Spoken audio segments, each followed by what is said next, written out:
So projects, I called it Project SOAR more because that's what my website is. You can see my email there if you have questions about Project SOAR. I've been collecting Project SOAR for about 20 years or so, give or take.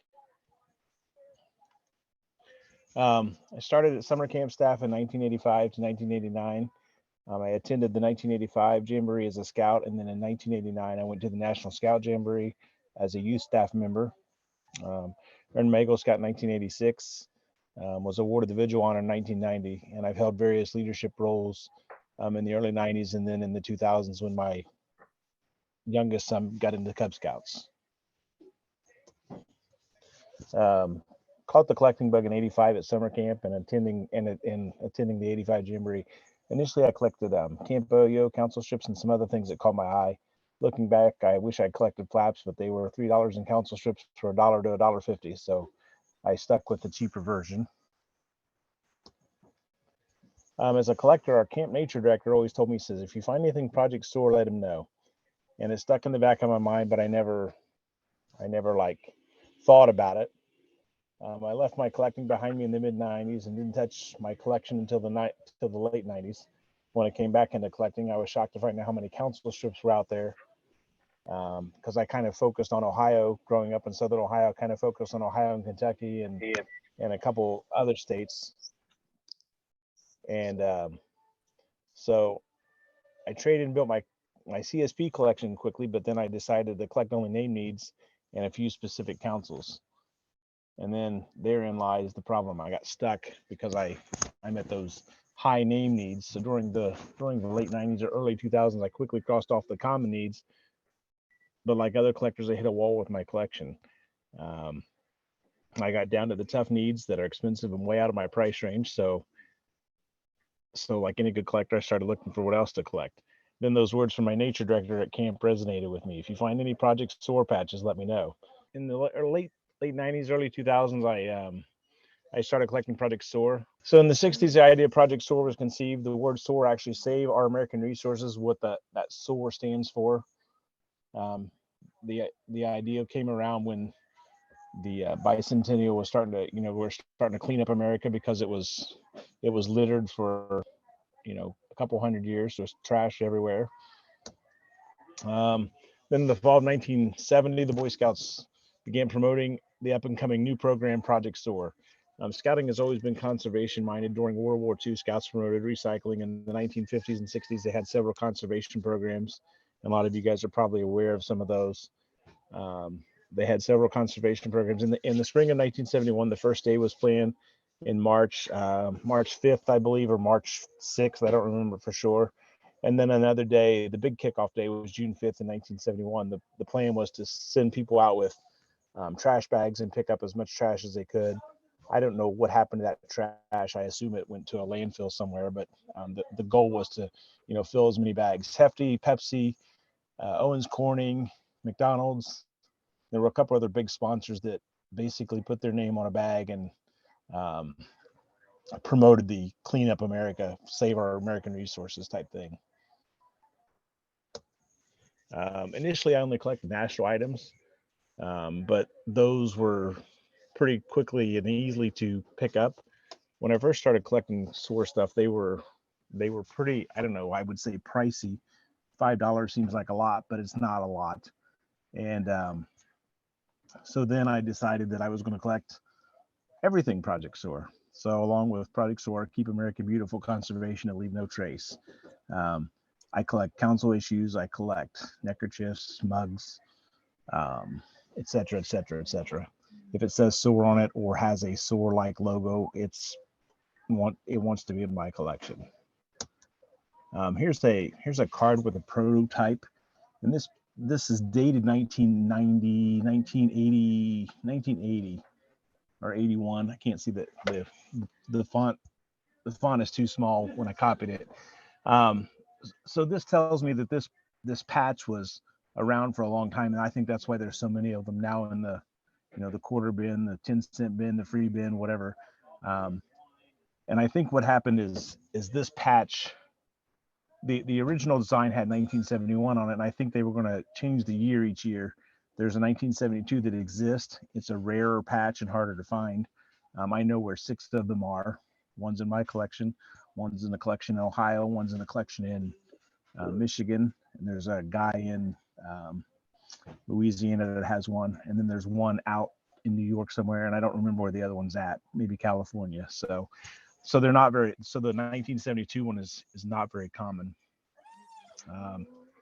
But I think the thought behind it was, oh, we'll just reissue this patch. Well, then they decided not to have the date on it. So the first patches were in 1971 with the program kicking off in flyers and in the paperwork in the 1970s, and then 1971 they kicked it off, and then the big kickoff with the trash collection day was June 5th. This is the generic patch. My suspicion is that they issued this patch because they wanted the program to be held year after year and decided to take the date off of it, because that number, that if we go back to this patch, if you look at the date, the catalog number corresponds with the catalog number that has the dated patch on it.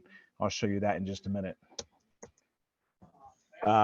And then you'll see clockwise and counterclockwise arrows for both patches, 71 and the non-dated patch, and also different font sizes. I think in my collection I have 6 or 8 different fonts, or they just look different. They're probably made from a different manufacturer. So, but because as you look at the 3 that I have pictured here, you have thicker arrows, thinner arrows, and kind of middle arrows. So I have put those in my collection because they look different to me. They may not actually be different. They just may be a different manufacturer. Here's the 1972 patch, and again, the theory among the SOAR collectors, there's only a handful of us, probably 12, that the SOAR patch was going to be made for 1972, but then they decided to scrap that and just go with a non-dated patch. Again, suspicions. I don't have any documentation to back this up.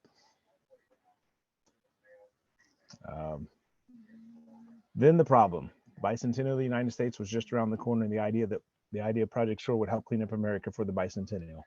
Unfortunately, the bicentennial programs put Project SOAR on the back burner.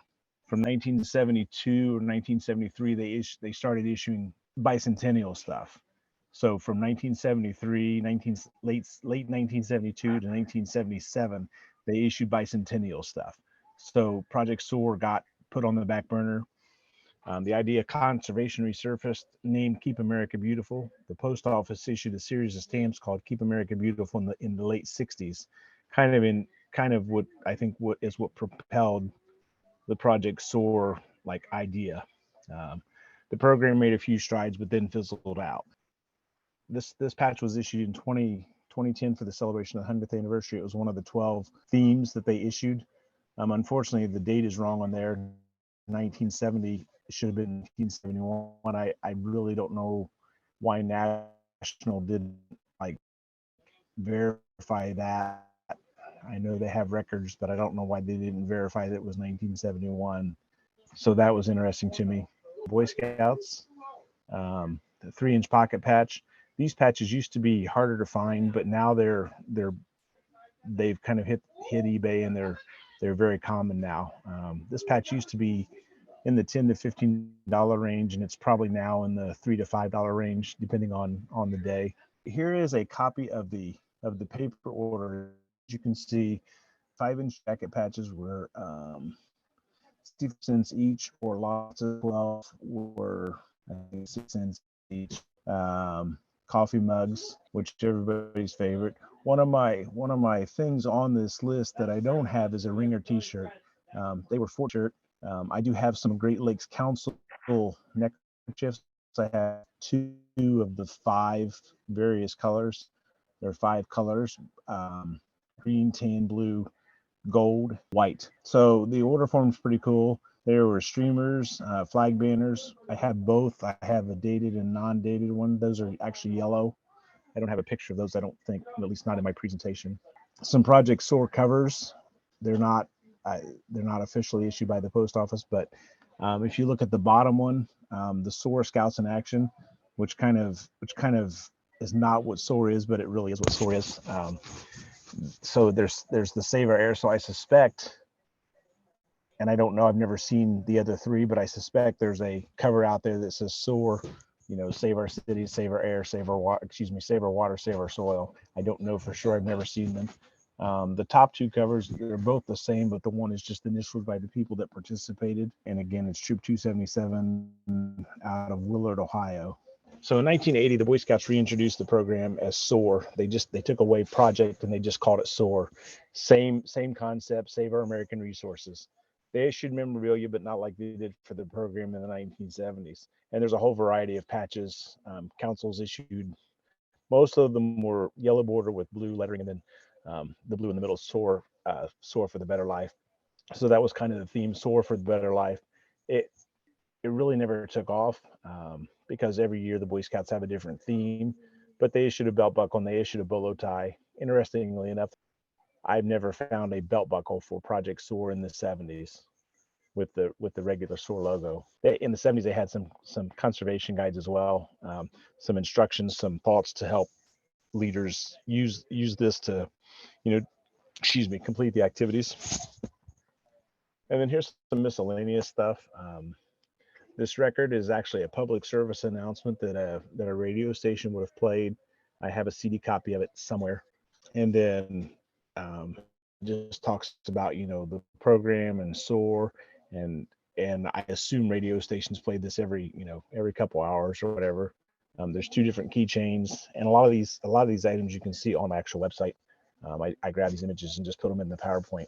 One of the cool things I have is this Pitney Bowes postmark.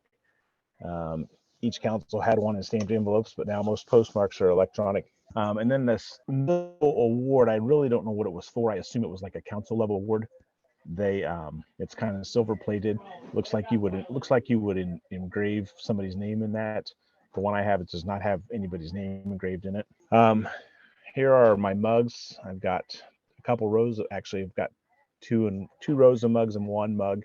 You'll see my bicentennial mugs at the bottom, and then I have some Scoutmaster mugs, and then at the top I have East Central Region mugs, and I guess there's about 2 rows of East Central Region mugs. And then this frame shows my 1972 patch, but it also shows a 1972 task card. You see where my mess is. These 3 leather pieces in the middle, I've never quite figured out what they were for. I suspect that they were council issued. I have 2 or 3 of these leather pieces that say Project SOAR 1971. I have one with a yellow bead, one with a red bead. So I assume that a council did this as a program. Sorry, my picture's fuzzy. I didn't realize it was fuzzy when I put it in here last night. And then this was, I have to believe that this was a council issue as well. It says Project SOAR, Ecorama or something like that. And then here's the Conservation of Natural Resources Merit Badge. And then here's 4 different neckerchief slides, the World Conservation Award. And then I'm not sure what this is. Somebody sent it my way. It's called Grizzly Bear Camporee, SOAR 1971. So, and it's like a gunny bag, like a flower bag or something, like a piece of a flower bag. I don't know if they made them at the event. And then you can see my bolo on my belt buckle. And then the piece in the lower right-hand corner was a conservation piece issued by the Crossroads of America Council. There's some segments that go around that. And the 1971 segment up here, it may or may not go with Project SOAR, but because it said 71 and it kind of fits the thing, I just stuck it in the frame. It may or may not be Project SOAR. Here are 4 different trash bags that I personally own. The Ready Kilowatt, they were a big, the electric company was a big sponsor of this. This was probably in Mississippi. And then McDonald's, you can see. And then this was the standard bag. This third bag right here was the standard bag. And this would have been one that you hung on your in your car.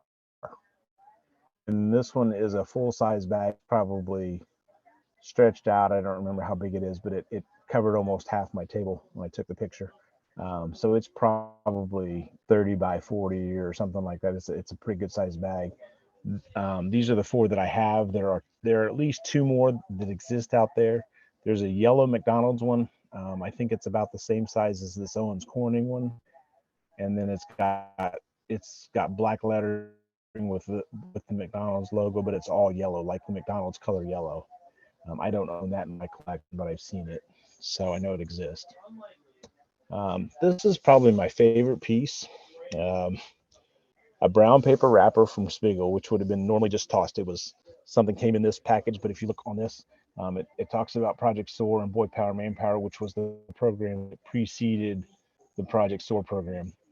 Um, and then we're just saying, support the Boy Scouts, and then it gives a little blurb, a little pictures, a little blurry, but it gives a little blurb about what Project SOAR is. But that's probably my neatest piece in my collection. This piece, this card came on eBay, and then this little bumper sticker. I have no idea what counts. Interestingly enough, is a SOAR, another SOAR neckerchief. What I'm not sure if a council made it or what. A couple other interesting things in my collection. I have a camp stove. The only reason I had the camp stove, as you can see on the one side, it's got the SOAR logo. Same thing with the lantern, Burns-O-Matic on one side, SOAR lantern on the other side. So both have the logos, and that's why they're in the collection. There are two different lanterns. They have a different model number. A couple if a council made them, but these are I'm starting to see a few more of these. The green one I found in a dollar bin at a tradery. I picked it up. You can tell it's definitely handmade because it's made from a pull tab from a can. I guess that's the end for me. Here's some of my segments that I just added quickly to the slideshow. These two are not SOAR segments, but they are conservation related. There is a 1973 segment that goes in between the 72 and 74. I have it's blue instead of white. As you can see, this one says SOAR, SOAR instead of Scoutorama, but it looks like it was a Scoutorama SOAR event. And then here's a few more. There may be some duplicate one there as well. There's a twill one of these, and then there's a fully embroidered one of these. And I've seen 3 or 4 different colors of this one. There's like a blue border, and then this goes with a Wisconsin patch, I think. And then here are I have the whole segment of, there's 5 different segments that go around this with the information, but I could not find any of that right off the top of my head. Again, 71, just because that was the year of SOAR. Keep it beautiful, and this all came together like this, so I kept it together. I think that's it.